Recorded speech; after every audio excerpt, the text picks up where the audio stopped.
In the beginning was the Word, and the Word was with God, and the Word was God. In him was life, and that life was the light of all mankind. The light shines in the darkness, and the darkness has not overcome it.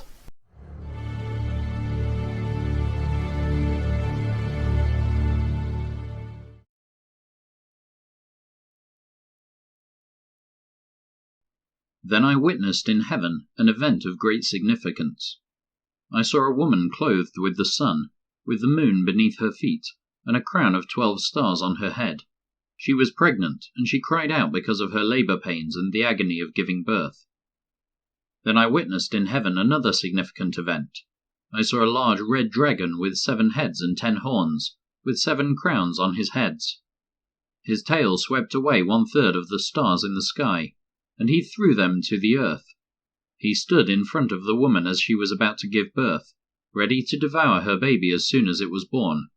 She gave birth to a son who was to rule all nations with an iron rod, and her child was snatched away from the dragon and was caught up to God and to his throne. And the woman fled into the wilderness, where God had prepared a place to care for her for 1,260 days.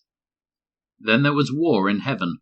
Michael and his angels fought against the dragon and his angels, and the dragon lost the battle, and he and his angels were forced out of heaven. This great dragon, the ancient serpent called the devil, or Satan, the one deceiving the whole world, was thrown down to the earth with all his angels. Then I heard a loud voice shouting across the heavens, "It has come at last, salvation and power, and the kingdom of our God, and the authority of his Christ. For the accuser of our brethren and sisters has been thrown down to earth, the one who accuses them before our God day and night. And they have defeated him by the blood of the Lamb, and by their testimony. And they did not love their lives so much that they were afraid to die. Therefore rejoice, O heavens, and you who live in the heavens rejoice. But terror will come on the earth and the sea, for the devil has come down to you in great anger, knowing that he has little time." When the dragon realized that he had been thrown down to the earth, he pursued the woman who had given birth to the male child. But she was given 2 wings like those of a great eagle, so she could fly to the place prepared for her in the wilderness. There she would be cared for and protected from the dragon for a time, times, and half a time. Then the dragon tried to drown the woman with a flood of water that flowed from his mouth. But the earth helped her by opening its mouth and swallowing the river that gushed out from the mouth of the dragon. And the dragon was angry at the woman, and declared war against the rest of her children, all who keep God's commandments and maintain their testimony for Jesus.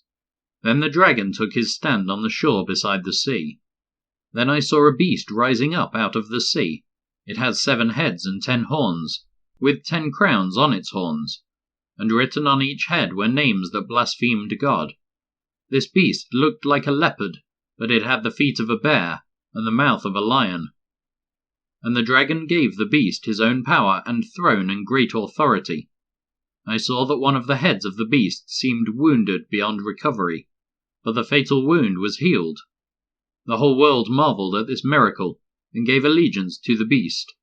They worshipped the dragon for giving the beast such power, and they also worshipped the beast.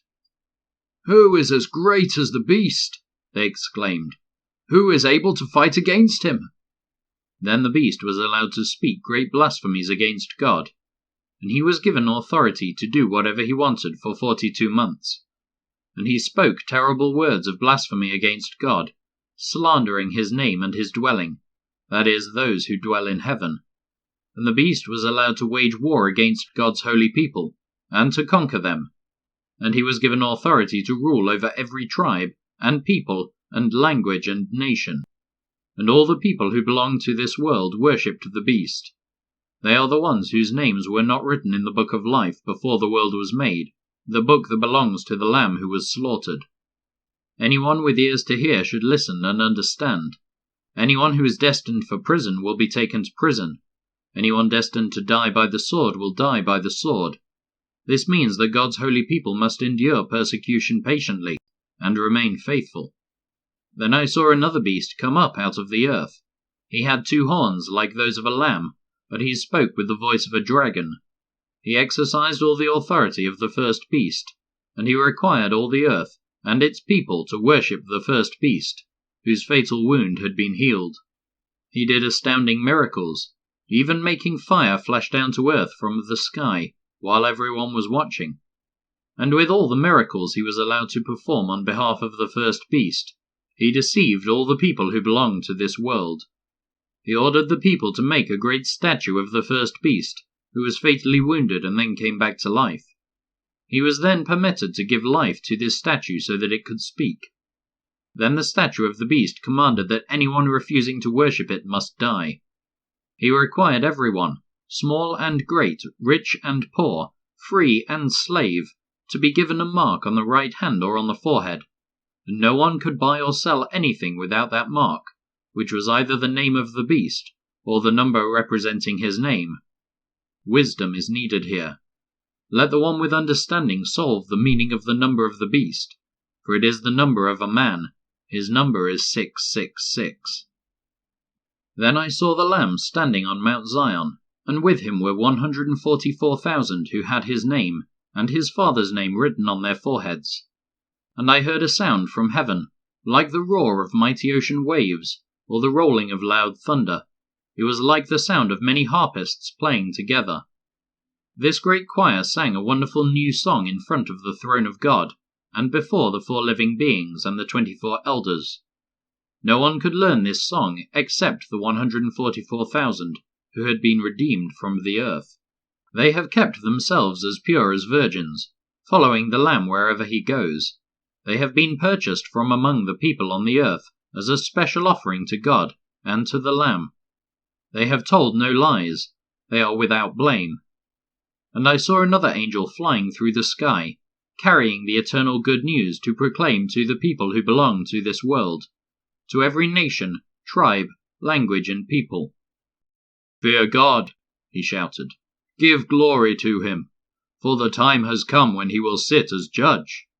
Worship him who made the heavens, the earth, the sea, and all the springs of water." Then another angel followed him through the sky, shouting, "Babylon is fallen, that great city is fallen, because she made all the nations of the world drink the wine of her passionate immorality."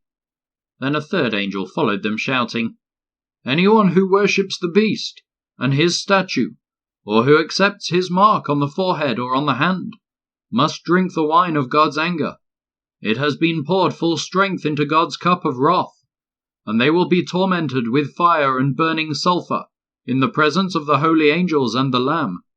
The smoke of their torment will rise forever and ever, and they will have no relief day or night, for they have worshipped the beast and his statue, and have accepted the mark of his name." This means that God's holy people must endure persecution patiently, obeying his commands and maintaining their faith in Jesus. And I heard a voice from heaven saying, "Write this down. Blessed are those who die in the Lord from now on. Yes, says the Spirit, they are blessed indeed, for they will rest from their hard work, for their good deeds follow them." Then I saw a white cloud, and seated on the cloud was someone like the Son of Man. He had a gold crown on his head, and a sharp sickle in his hand. Then another angel came from the temple and shouted to the one sitting on the cloud, "Swing the sickle, for the time of the harvest has come. The crop on earth is ripe." So the one sitting on the cloud swung his sickle over the earth, and the whole earth was harvested. After that, another angel came from the temple in heaven, and he also had a sharp sickle. Then another angel who had power to destroy with fire came from the altar. He shouted to the angel with the sharp sickle, "Swing your sickle now to gather the clusters of grapes from the vines of the earth, for they are ripe for judgment." So the angel swung his sickle over the earth, and loaded the grapes into the great winepress of God's wrath. The grapes were trampled in the winepress outside the city, and blood flowed from the winepress in a stream about 180 miles long, and as high as a horse's bridle. Then I saw in heaven another marvelous event of great significance. 7 angels were holding the 7 last plagues, which would bring God's wrath to completion. I saw before me what seemed to be a glass sea mixed with fire, and on it stood all the people who had been victorious over the beast, and his statue, and the number representing his name.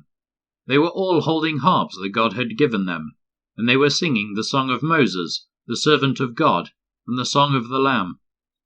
Great and marvelous are your works, O Lord God the Almighty. Just and true are your ways, O King of the nations.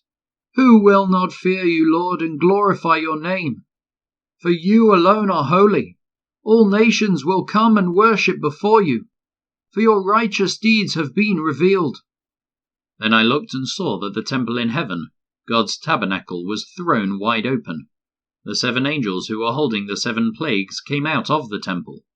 They were clothed in spotless white linen, with gold sashes across their chests. Then one of the 4 living beings handed each of the 7 angels a gold bowl filled with the wrath of God, who lives forever and ever. The temple was filled with smoke from God's glory and power. No one could enter the temple until the 7 angels had completed pouring out the 7 plagues.